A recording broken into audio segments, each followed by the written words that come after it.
Doğruluk kıymetten düştü, yalan izzetli oldu.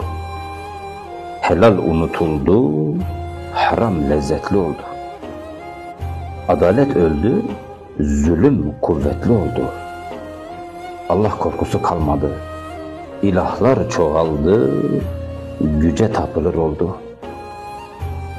Doğruluk hırkası giyenin yolu kesildi, başı ezildi, kurnazlar itibarlı oldu.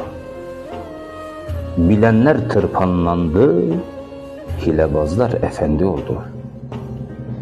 Namus pazara düştü, benamus şerefli oldu. Hak sustu, batıl heybetli oldu. Hak sustu, batıl heybetli oldu.